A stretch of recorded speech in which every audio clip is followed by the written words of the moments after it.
Recording, so I don't have to share. Welcome to the Denim and Pearls podcast. Business casual conversation laced with pearls of wisdom.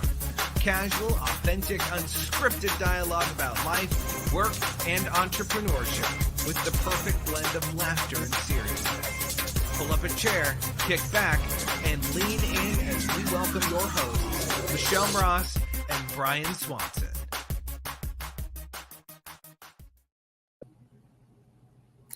I think we've got it. It sounds really weird, though. Hopefully it's not. Hello, everybody. How you doing? Now that you clapped, you probably messed it all up. I probably screwed everything all. But just free your mind, would you? I wear tight clothing, high heel shoes. Free your mind, and the rest will follow. That is our topic today. Yes. Why? Because Michelle's got in her head to clear the junk. Clear the junk in the trunk? That means diet. No, not that kind of junk. Though a lot of people are going to do that for the new year. They're going to say, I'm going to drop 120 pounds next week. And, Next week? The unrealistic goals that people like to set it for New Year's. Just remember, when we're saying clear that junk, it's not from the trunk. It's from your head. So anyhow, my name is Brian. My name is Michelle Moras, and we are Denim and Pearls. Business casual. With pearls of wisdom from the porch. Wow, we're in sync today. I know. This is awesome. That Awesome. means I I love must when be that leaving happens. town. Again. Goodness gracious. Yes. Okay. So free your mind.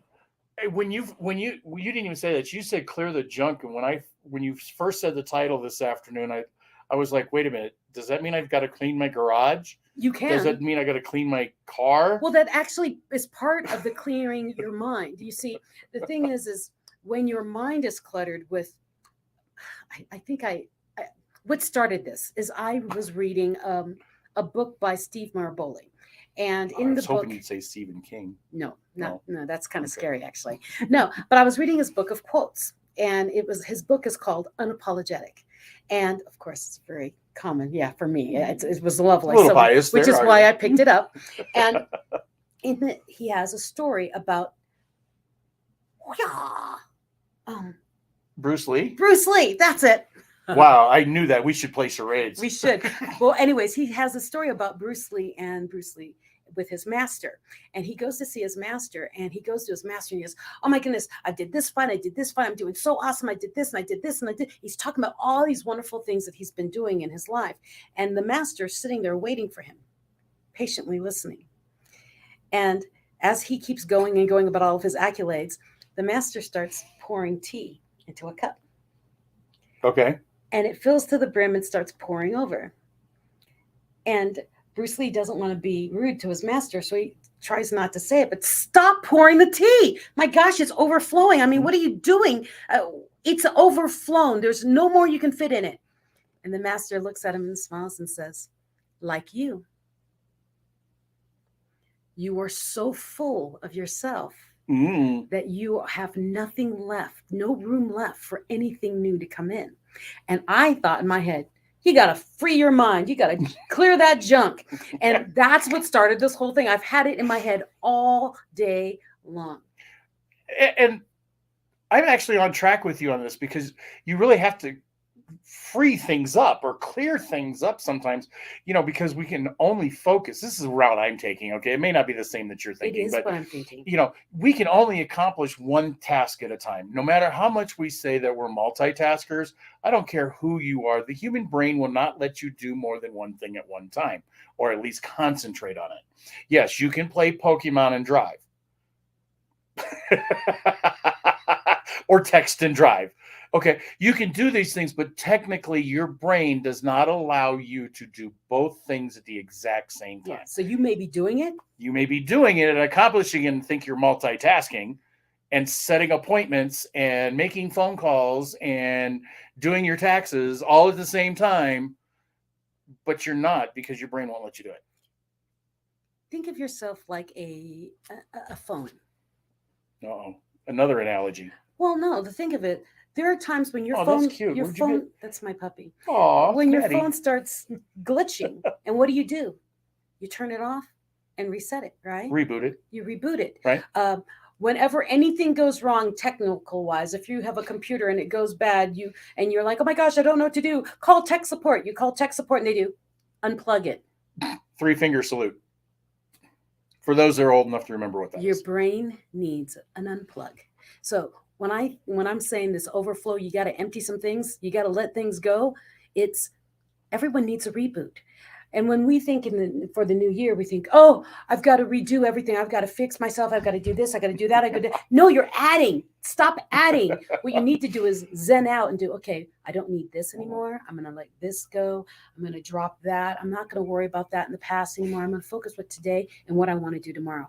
That's what that whole New Year resolution is really about. It's what small step am I going to do for now on every day to get to where I want? I personally think New Year's resolutions are garbage. Because it's a waste of time because it's a waste of brain power. Yeah. You should, if you want to do it for New Year, do it today. Yeah. Well, what is the most common thing that New Year's resolution? I'm going to drop weight. I'm going to drop weight. I'm going to lose 10 pounds or I'm going to lose 500 pounds. So I'm going to go to, oh, wait a minute. That's a lot. Anyhow, I'm going to end up going to the gym. Well, actually, if you want to lose 500 pounds, it's about 2.5 people. There might be 2.5 people you want to no longer have in your life because they're probably toxic for you. No, yeah, that's probably there's 500 pounds you can lose. Mm-hmm. But see, that's the thing. But we go to a gym and in 30 days, sign up for that yearly membership. $100 and something a month. Hey, is that how much they are really right now? Uh-huh. Wow. Okay, so $170 a month, and you use it for the first 30 days, but you're contracted for the rest of the year. Where do you think gyms make their money? January. They always do. So if you're a gym, we're not smashing you. We're not dragging you. No. It's just the fact that if you want to lose weight, if you want to get more exercise, if you want to do something better for yourself, stop waiting for a specific day. Right. The day the idea comes into your head, do it. Right. I mean, you choose your birthday, for instance. What are you going to change about you on your birthday? It doesn't have to be January 1st. Well, here's my thing. My birthday's on the 17th of October. I just announced it. Nah. The 17th of every month, I do something very special for me. And I write down things I've done, like a checklist of the good things I've done or whatever, or what I want to do. So I make major changes on the 17th of every month. I do something. Interesting. No wonder I can't keep up with you. Yes. So the 17th is a magic number for me. It's how I remember to take care of me. On the 17th, do something for me. Right. So find a day and do it for you or do it for somebody else. Yeah. I mean, we can change anything that we do, any of our actions, we can change at any moment. And the one thing that I have noticed recently, I used to do a whole lot of networking groups. Mm-hmm. And the question always came up or arose. The question always arose. How do I get out of my networking group? Huh? Or should I leave my networking group? Oh. Okay, I heard that. I used to hear that a lot.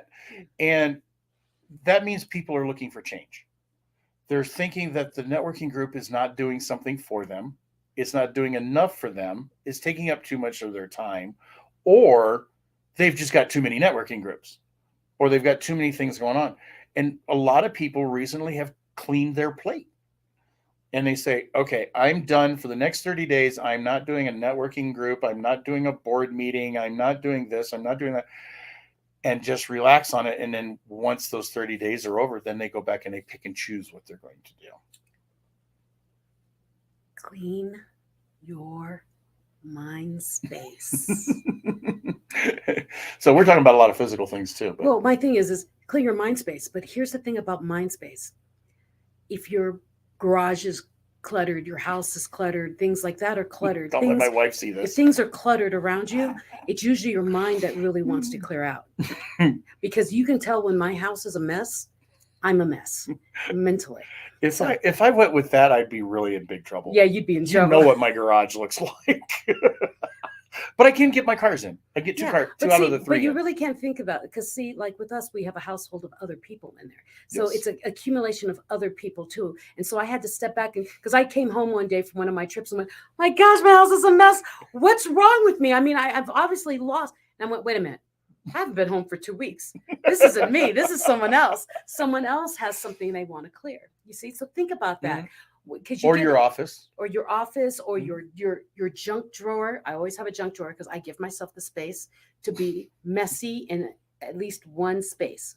That's my I'm junk thinking drawer. I have like 3 junk drawers I have a junk food table. in a closet and My junk food table, right? Because you love my junk food table. I'm going to sidetrack, but here's something I was I talking. I don't think I was talking to you about it the other day Yeah. about people staying in the same place for years and years and years. I'm finally understanding why I'm getting to the age. I guess maybe that's what it is. I'm understanding why people stay in their houses forever and they never leave their city Why? because it's comfortable. It's easy. Comfort zone. Comfort zone. That's part of it. Another part of it, like right now, we've been in this house now for 16 years, I think. Yeah, 16 years. August was 16 years. And I used to always wonder how anybody could live in a house past 5. Wow. So That's now I'm military. here. We're military. Well, military, and my dad used to move around we're when he used had to a moving. job, all kinds of stuff like that. And I never could understand why anybody could stay in one house for all of their life and then end up having their, buying mom and dad's house to stay there. I'm starting to get a clue on that Why? because I'm getting old and I've been in the same place for too long. However, I'm not stressed over it. No. And what's funny with us is with my family is my husband knew when I was ready to move because I rearranged all the furniture. And if I couldn't move the furniture because of the house, I rearranged all the cabinets in the kitchen. And he would do, time to move? I do. I'm a massive purger. And so my thing is I want to move everything. And if it doesn't fit where I want it to fit, it goes away. Well, they always say that if you go through your closet or your basement or whatever and you haven't looked at it in 3 years, it's time to get rid of it. It's time to say bye-bye. But I have to kind of sort of disagree with that just because there's a lot of mementos in a lot of cases. So there are things that but they went tell you through. to look through it. I mean, Right. Look through it quickly. It's like, do you feel it? No. Okay. Feel it? Okay, keep it. Do you feel it? No. And it's a really quick process. It's because if you think too long, you do, well, maybe I should keep it. Just It's like all those books I've read through osmosis. Maybe I should clear the shelves.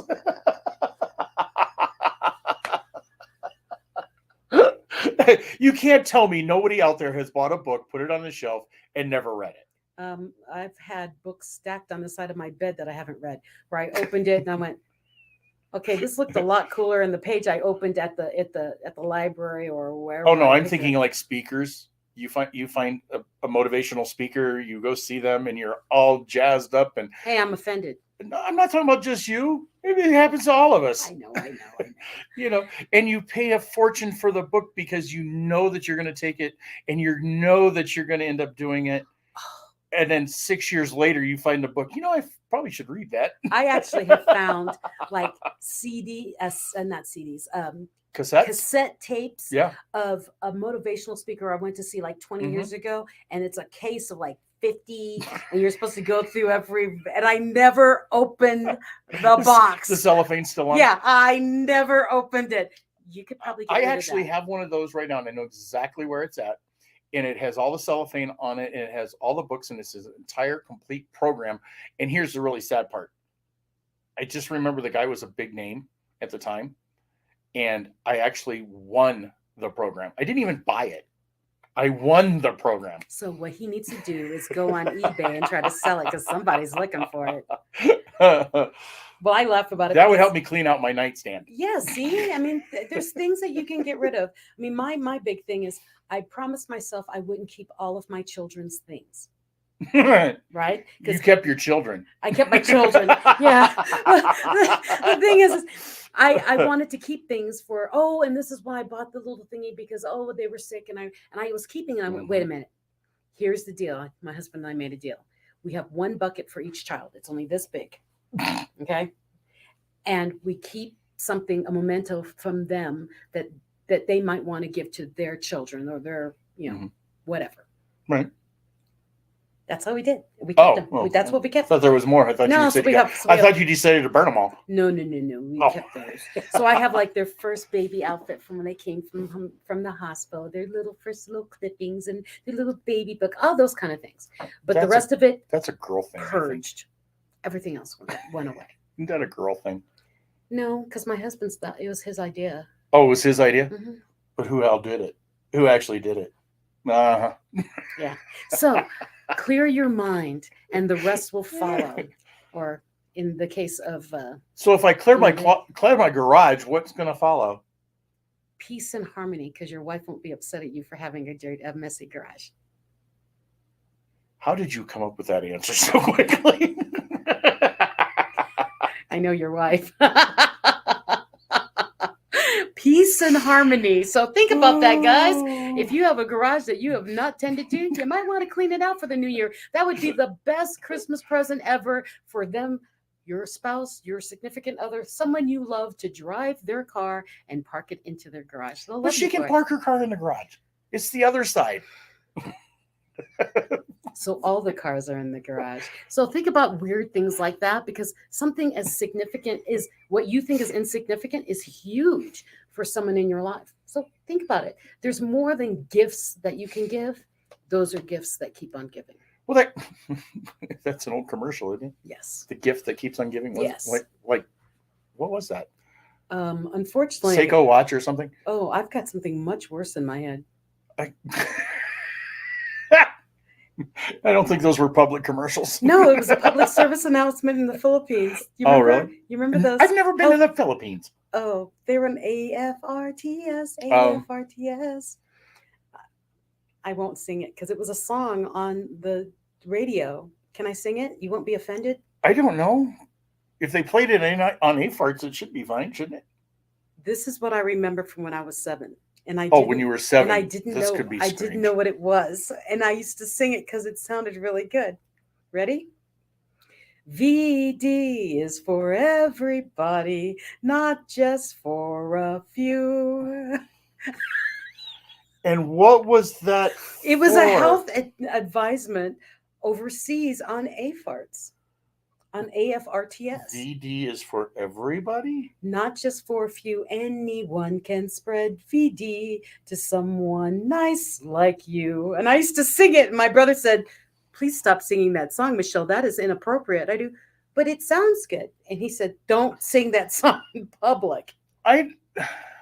You don't remember those things from in the military? When I they would guess sing those kind of not. things? Maybe We had public service announcements where they would sing things like they'd had jingles about venereal diseases and Well, that's VD. about hernias and about alcoholism. I mean, it was all sorts of weird commercials that were played as I can see that. commercials for Well, us. you said the Philippines was a little bit behind. I can We see were. that. I can see that for the 50s, the 60s, and the 70s, but not into the 80s. It was playing in the. Because I mean, even in the movies now, And I or if remember, you ever watch MASH, they had to go and watch them. yeah, they had to watch They had to go to the the movie theater thing. no, not the movie theater thing. It was, but Yeah, it was the their mess tent. hall, Yeah, the tent. the mess tent. They had to go to the mess tent and watch some movie about how that's- sex is or whatever. But how that's what they did boys in are the kids are Philippines. Is made. we didn't have commercials like you all have here in America or wherever you are.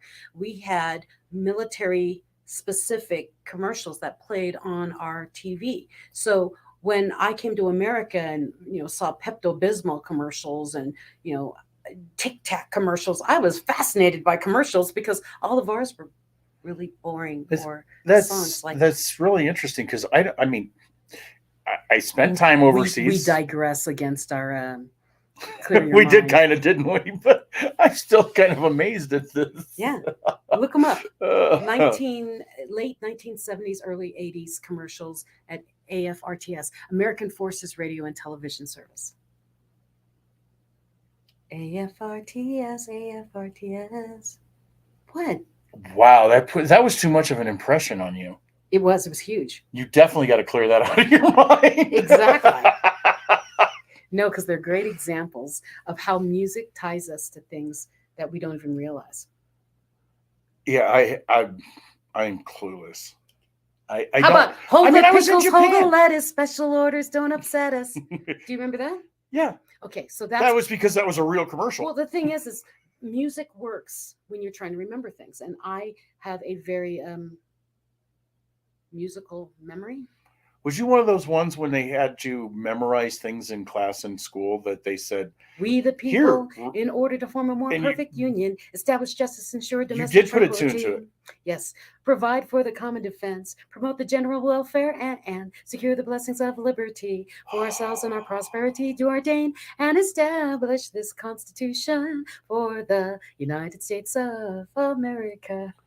Now, here's the neat part about that. What? Try and type that out without singing the song. I can't. It's impossible. It's like saying the alphabet. You can't say the alphabet A, B, C, D, E without C, D, E, F, G, H, I, J, K, L, M, without stopping at the same point. So, anyways, clear your mind and the rest will follow. I've cleared my mind up a lot of things, but I did not erase music. Why? Because they stick with me well. What sticks with you? So, keep what works, purge what doesn't, repeat what works, don't repeat what doesn't. Step number 1. Ta-da! Step number 3. See step number 1. Yes. Drop mic. So, clear your mind. Does that mean we're done? And the rest will follow. Wow. So as you're coming through the holidays and you're thinking, oh my gosh, my life is chaos. Look at your life and see what you want to drop out of it. What's in your pool? What are you doing? That doesn't mean Uncle Bob either. No. What I'm saying is, do you have 5 networking meetings you go to in the morning and you have to scramble and race to the next one, or those kind of things? Sometimes you need to step back to see where you really want to be and what resonates with you, and listen to your gut. Another thing that I find interesting? What? Have you ever had that thing where you're going you do it all the time because your days are interrupted all the time. So yes, you have it. But some of us, we go through these patterns because we are in that rut. We are in that pattern. We go to the same networking group at the same time, on the same day, the whole 9 yards.